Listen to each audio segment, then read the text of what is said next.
Most of that $20 ticket is already promised elsewhere. Even with every seat occupied, the theater still needs the popcorn, drinks, and premium upgrades sold before the lights go down. Picture the room. The last ticket has been scanned. Every recliner is occupied. The concession line has finally disappeared, and the lights fade as the studio logos begin. From the audience, the math looks easy. Multiply the posted ticket price by every person in the room, repeat that across several screens, and a sold-out night should make the theater highly profitable. Ticket count and retained profit, however, are two different measurements. A contractual share of admissions belongs to the film distributor. The building has consumed rent, labor, utilities, and maintenance all day, and while this screening is full, another auditorium may be playing to 14 people.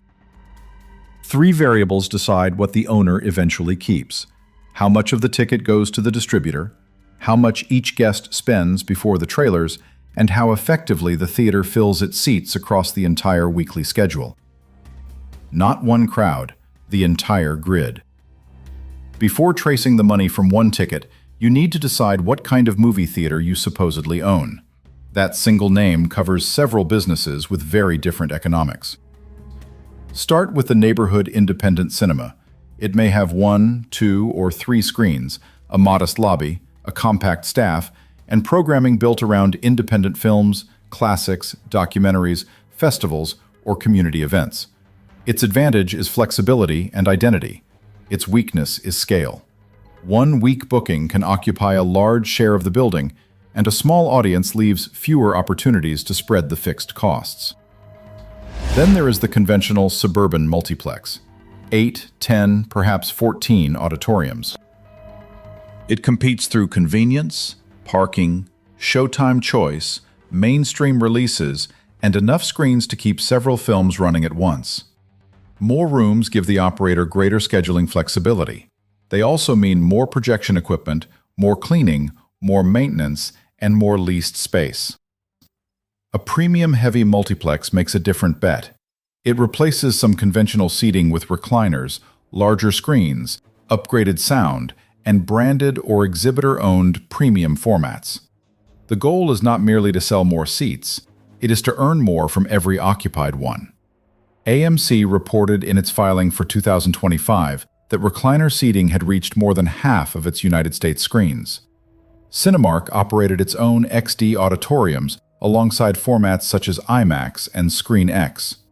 The category called movie theater now includes several presentations carrying different prices and different contractual obligations. Finally, there is the dine-in theater. Add kitchens, bars, servers, expanded menus, food safety procedures, and a service model that follows the guest into the auditorium. Spending can rise substantially. So can payroll, waste, training, equipment, and operational complexity. The owner is running a cinema and a restaurant in the same dark building, and both businesses need the Friday evening rush to arrive on time. What then are you choosing to compete on? Convenience and volume, specialized programming, premium presentation, or a broader hospitality experience? That decision changes seat density, labor needs, ticket prices, food margins, film access, and the amount of capital trapped inside each auditorium. A 2-screen art house and a 10-screen multiplex cannot be reduced to one clean industry average. They are not selling the same schedule under the same constraints. The owner has acquired a stream of perishable seat capacity inside an expensive building. Each seat gets a limited number of chances to earn money today. When a show begins and that seat remains empty, the opportunity is gone. It cannot be placed in inventory and sold next Thursday. At the smallest scale, the business is a few dark rooms, projection equipment, and a lease that stays fully awake through an empty matinee. And that lease arrives long before the audience. A theater location starts with the building. The owner may purchase the property, but many operators commit to a long-term lease, often with common area charges, insurance responsibilities, maintenance provisions, and scheduled increases. A large suburban location needs enough space for auditoriums, corridors, restrooms, a lobby, concession storage, offices, mechanical systems, and circulation areas that produce no revenue directly. Then the rooms have to become cinemas. Walls need acoustic isolation, so an explosion in one auditorium does not provide an unplanned sound effect for the drama next door. The operator needs screens, digital or laser projectors, servers, sound processors, amplifiers, speakers, lighting controls, seating, emergency systems, accessibility features, and the network infrastructure connecting ticketing, scheduling, projection, and payment. The lobby brings another system. Concession counters need refrigerators, freezers, ice machines, popcorn equipment, beverage systems, sinks, storage, display units, point-of-sale terminals, and opening inventory. A dine-in model adds commercial cooking equipment, ventilation, dishwashing, food preparation space, liquor licensing where applicable, and a much deeper staffing requirement. Before opening, the owner may also be paying deposits, design and construction costs, permits, professional fees, insurance, employee training, marketing, and payroll for people preparing a building that is not yet producing normal revenue. Working capital carries those bills through the opening period and through the inevitable weeks when attendance misses the forecast. Premium presentation brings another choice. The operator may purchase or lease upgraded technology, develop an exhibitor-owned format, or enter a branded arrangement with a specialist provider. IMAX described several structures in its filing for 2025, including system sales, leases, maintenance obligations, and joint revenue-sharing arrangements. There is no single universal price for turning an ordinary auditorium into a premium one. Every upgrade also changes capacity. Wider recliners and more generous spacing can support higher ticket prices and improve the experience, but they reduce the number of physical seats. A kitchen can increase spending, but it creates labor, spoilage, cleaning, and repair obligations. A giant screen may attract premium demand, while the technology and commercial terms claim part of that extra revenue. These commitments are hard to reverse. A projector cannot be returned every Tuesday because the afternoon show was weak. The landlord does not lower the rent when the release calendar softens. Once walls, seating, kitchens, and sound systems are installed, capital has taken physical form. The schedule begins with costs already running. Consider the transaction the customer can see. A person chooses a film, selects a showtime, picks a seat, and pays the posted ticket price. It looks like a straightforward sale. The box office, though, is governed by a licensing relationship between the exhibitor operating the theater and the distributor supplying the film. Film rental is the distributor's contractual share of box office receipts. The theater collects the customer's payment, accounts for taxes and applicable fees, and later settles the licensed share under the agreement. Terms can vary by film, theater, distributor, performance, and negotiating arrangement. Some settlements use negotiated percentages. Others can involve fixed terms or adjustments tied to a title's performance. A heavily anticipated release may command economics that are less favorable to the exhibitor than those of a weaker or older title. According to AMC's filing for 2025, film exhibition costs equaled 51.2% of its admissions revenue. That is a portfolio result, not a universal rate for every screening, but it shows the size of the claim. AMC also reported that its 7 largest studio distributors supplied roughly 83% of United States admissions revenue. The theater may own the seats and employ the staff, but access to the films people most want to see is concentrated among a relatively small group of suppliers. Cinemark explains another wrinkle in its filing for the same year. Film rental percentages generally rise when blockbuster films make up more of the box office. That raises a counterintuitive question. Does the highest-grossing movie automatically produce the best margin for the theater? No. It may deliver the largest total contribution because it attracts so many people, but the distributor's share can also be more demanding. Gross box office and exhibitor margin are connected. They are not the same.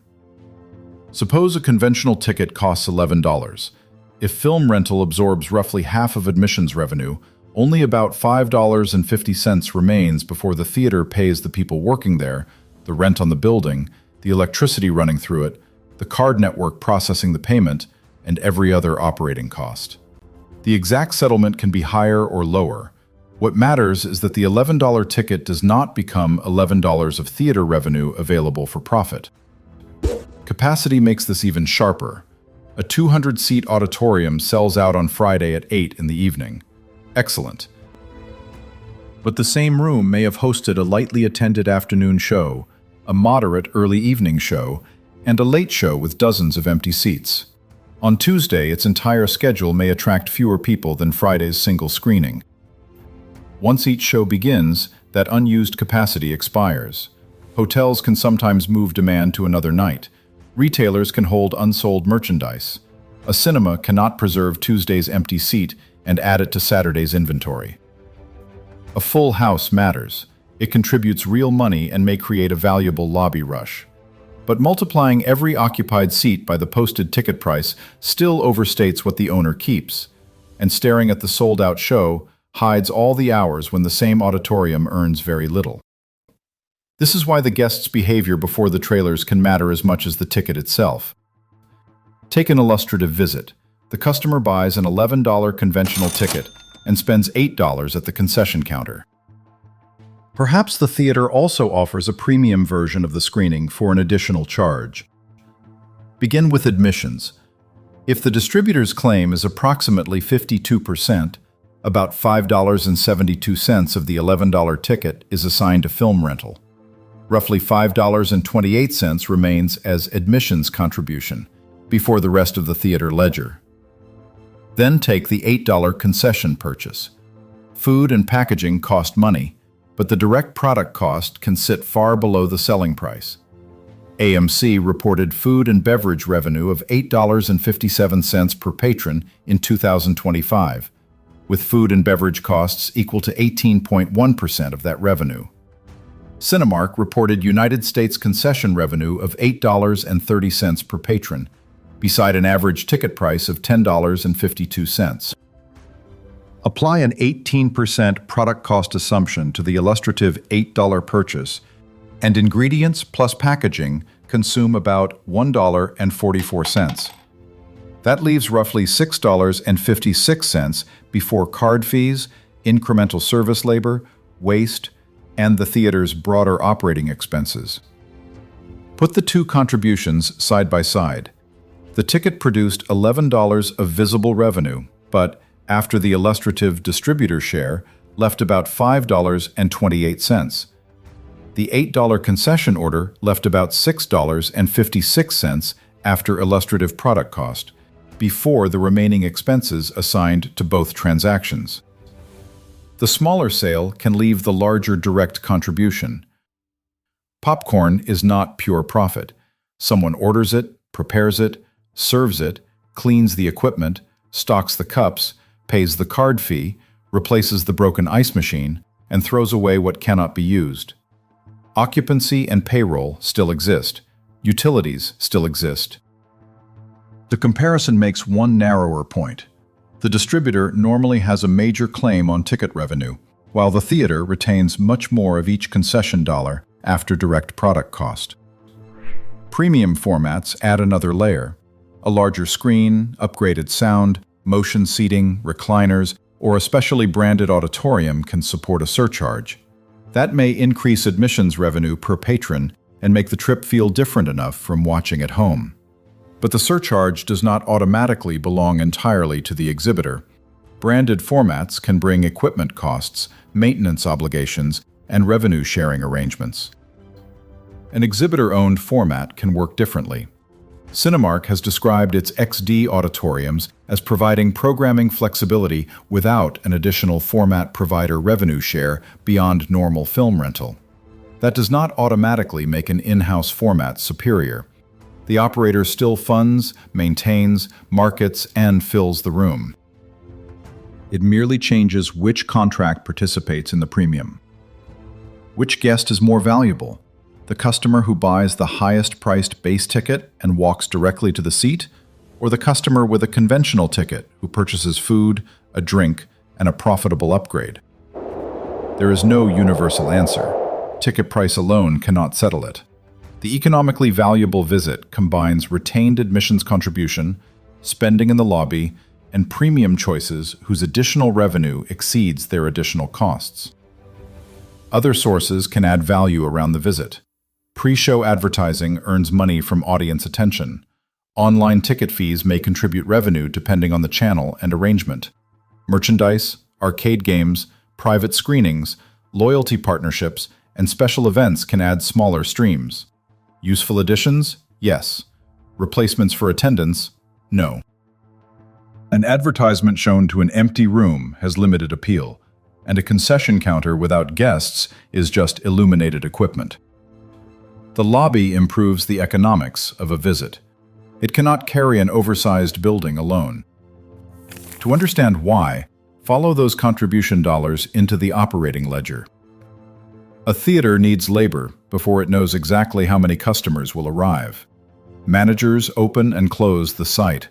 Employees operate ticketing and concessions, clean auditoriums and restrooms, receive inventory, handle customer problems, and maintain safety. Some staffing can move with attendance, not all of it. A building cannot run with half a manager because advanced sales look weak. Rent is usually much less flexible. Cinemark describes facility lease expense as primarily fixed. The theater owes it whether a premium auditorium sells out or plays to 6 people. Common area charges, insurance, property taxes, security, and contractual maintenance can add to that occupancy burden. Utilities contain both fixed and variable behavior. Heating, cooling, ventilation, lighting, refrigeration, kitchen equipment, projection, servers, and sound systems create a base load. Running more shows or serving more guests may increase usage, but closing one weak auditorium does not make the rest of the building free. Then come cleaning supplies, repairs, projector and sound maintenance, software, ticketing systems, payment processing, third-party platform commissions, marketing, administrative overhead, and replacement reserves. Debt service may sit above or beside the operating ledger depending on how ownership is structured. Depreciation records the accounting cost of long-lived equipment wearing out. Cash repairs make that wear much more immediate.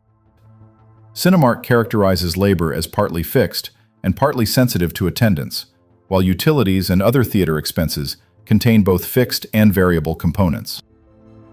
AMC reported that lower attendance in 2025 contributed to a higher operating expense ratio through reduced operating leverage.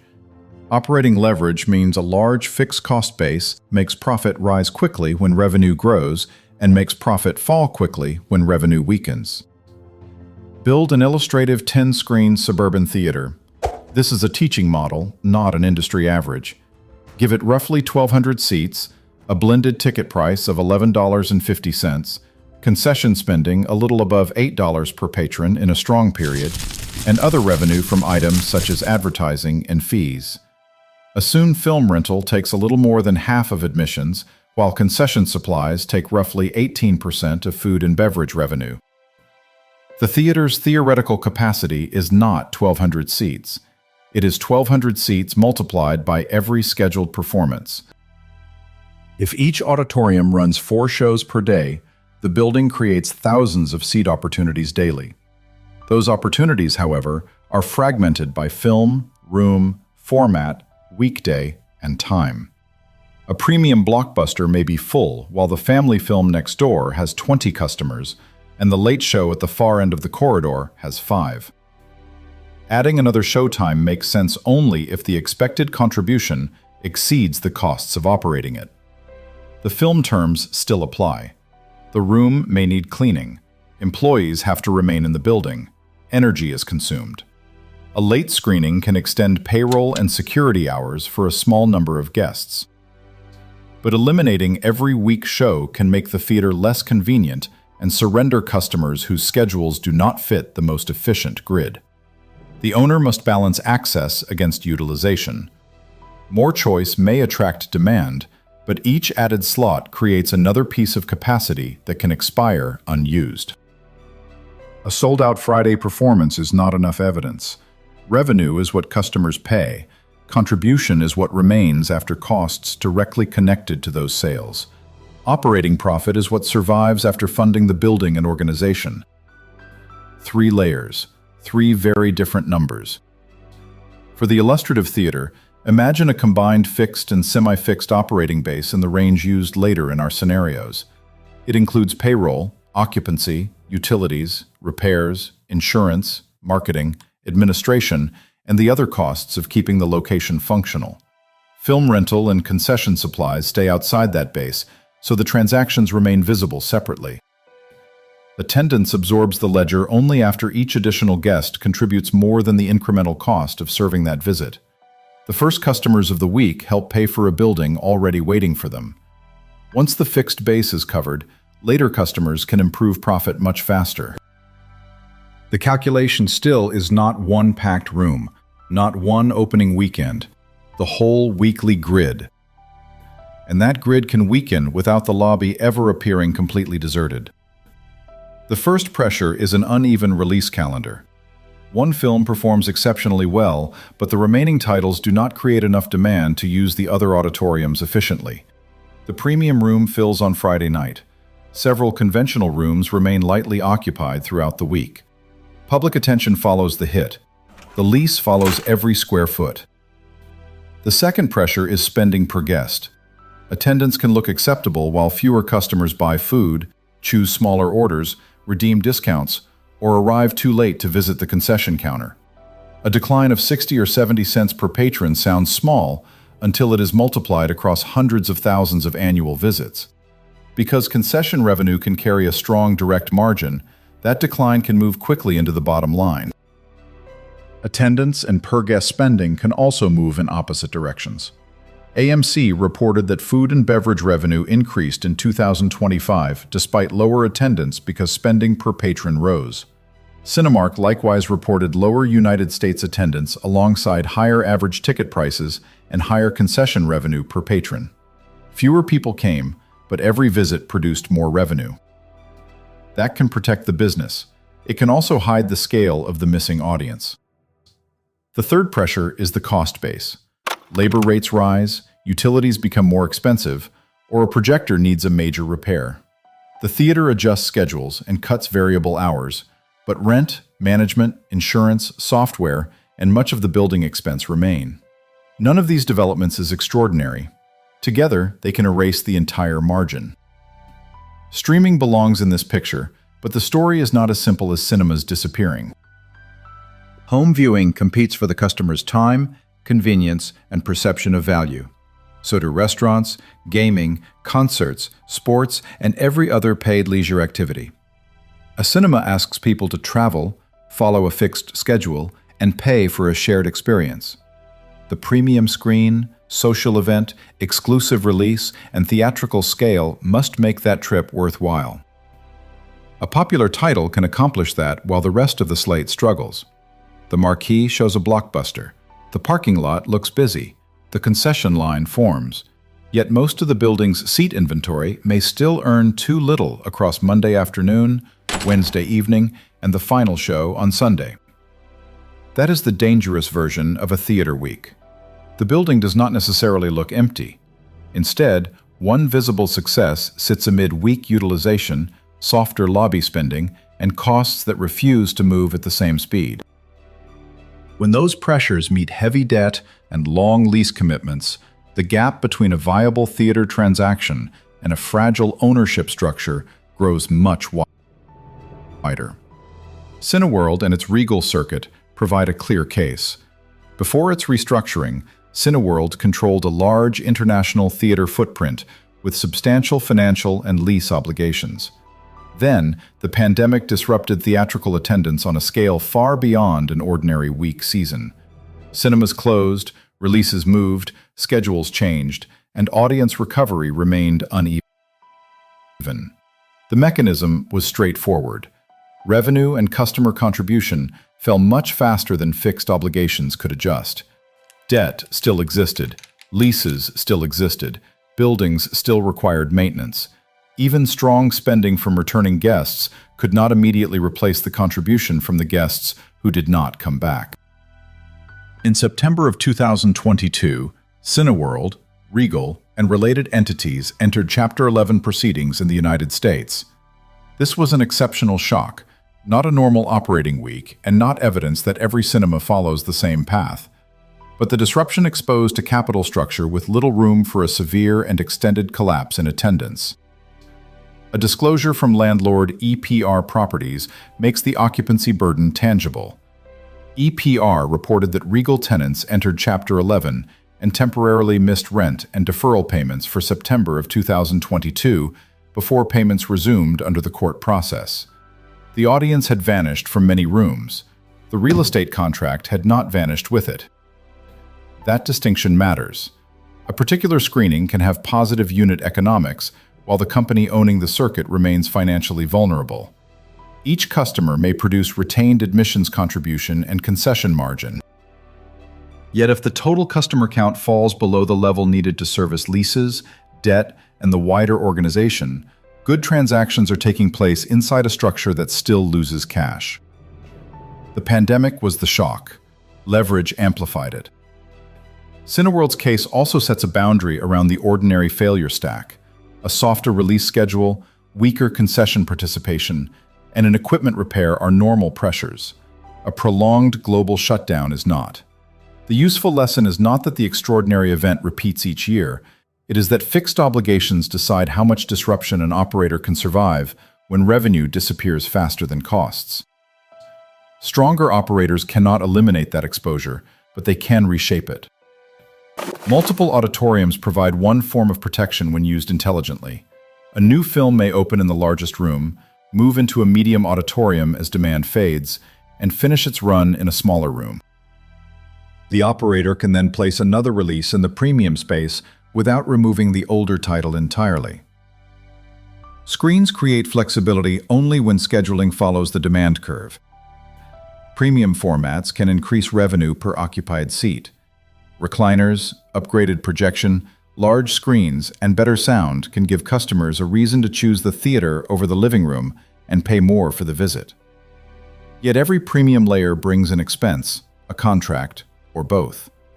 It provides protection only when the extra contribution exceeds the capital, maintenance, reduced seat count, and potential revenue share. Loyalty systems offer another lever. AMC reported that loyalty members represented roughly 51% of its United States attendance in 2025. A large loyalty base can help an operator understand visit patterns, target offers, encourage advance purchases, and promote concessions before the customer reaches the building. It cannot create demand for an unwanted film, but it can improve the theater's ability to communicate with the audience it already has. Advanced concession ordering can raise purchase participation by moving the decision earlier. Discount days and off-peak pricing can put incremental customers into seats that would otherwise expire empty. Private rentals and alternative programming can use auditoriums outside normal peak periods. Advertising, merchandise, gaming, and expanded food add more value around the visit. Portfolio scale may also improve purchasing, national marketing, film access, data analysis, and scheduling. But more screens do not provide protection by themselves. More screens can also bring more rent, more debt, and a larger network of equipment demanding attention. Scale becomes protective when it creates flexibility, purchasing power, and better utilization faster than it creates fixed commitments. The three central levers remain stubbornly unequal. The distributor's share can be negotiated and influenced by the mix of films, but it cannot simply be removed. Concession spending can improve through product, placement, speed, pricing, and advance ordering. Seat utilization can be managed through room choice, showtimes, formats, and promotions, but never guaranteed. Competence helps. It does not repeal the release calendar. Apply those levers to the same illustrative 10-screen suburban theater. Again, this is a model built from stated assumptions, not a claim about the average American cinema. In the strong year, the location attracts 350,000 patrons. The blended ticket price is $11.50. Admissions revenue is therefore $4,025,000. Each patron spends an average of $8.25 on concessions. That adds $2,887,500. Other revenue, modeled at 75 cents per patron, contributes another $262,500. Total revenue is $7,175,000. Subtract the transaction-linked costs. Film rental at 52% of admissions equals approximately $2,093,000. Concession supplies at 18% of concession revenue equal about $519,750. The combined fixed and semi-fixed operating ledger is $4,100,000. That leaves approximately $462,000 before taxes and owner-specific financing effects not included in this operating model. A little over 6% of total revenue survives at that point. The theater had a good year, but the result comes nowhere close to the amount that passed through the registers. Keep the same location and the same posted base ticket price. Change 4 ordinary variables. Attendance falls to 300,000 patrons. Admissions revenue becomes $3,450,000. Concession spending drops from $8.25 to $7.60 per patron, producing $2,280,000. Other revenue remains 75 cents per patron, adding $225,000. Total revenue is $5,955,000, just under $6 million. The film mix is more concentrated around expensive blockbusters, so the illustrative film rental rate rises from 52% to 55%. That produces film cost of roughly $1,897,500. Concession supplies at 18% equal about $410,400. Management reduces some hourly labor and other attendance-sensitive expenses, but the building does not shrink.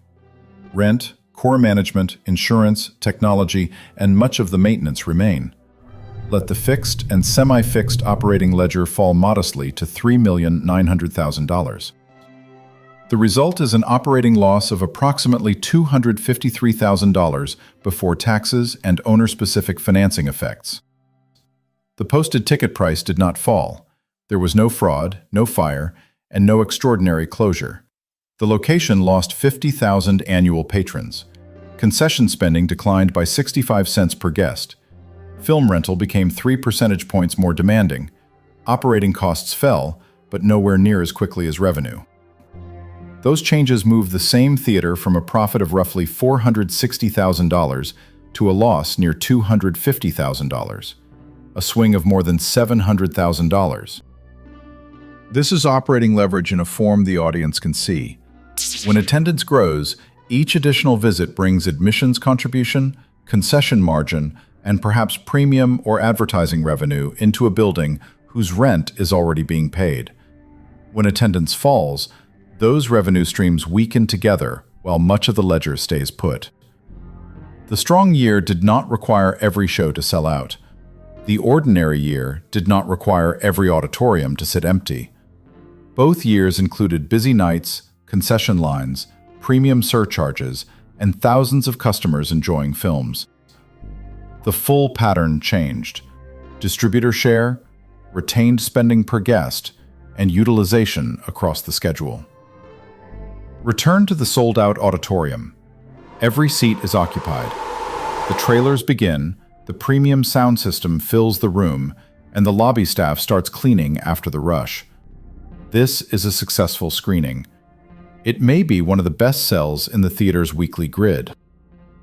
But that image leaves almost everything economically decisive outside the frame. It does not show the distributor's contractual claim on admissions. It does not show whether customers bought food, drinks, merchandise, or a premium experience. It does not show the earlier matinee, the late show, or the 7 other auditoriums playing at the same time. It does not show the lease payment, payroll, cooling system, projection maintenance, debt, insurance, and software waiting behind the walls. Tickets create audience flow and contribute toward the building. Concessions increase the retained value of each visit. Premium formats can raise revenue per occupied seat when their additional income exceeds their costs and contractual claims. Scheduling decides how much of the theater's expiring seat inventory earns anything at all. The theater manages two forms of perishability. The first is the seat. Once the show starts, unused capacity disappears. The second is the visit. Once a customer passes the concession counter and enters the auditorium, much of the opportunity to increase that guest spending disappears too. This is why two sold-out screenings can produce different economics. One may carry a higher distributor share, weak concession participation, and an expensive premium contract. The other may produce stronger retained spending and help absorb a schedule performing well throughout the building. The audience sees the same number of occupied seats. The owner sees two different contribution statements. The films remain essential. Without compelling titles, the audience has no reason to make the trip, accept the showtime, and gather in the room. But a film's popularity alone cannot describe the owner's profit. A hit may command demanding rental terms. A packed premium room may sit inside an underused multiplex. A record concession average may be spread across too few patrons. Owning a movie theater means managing perishable capacity and guest spending inside a fixed-cost building. The screen creates the visit. Profit depends on what the theater retains around that visit, and whether its entire weekly inventory of seats earns enough contribution before time runs out.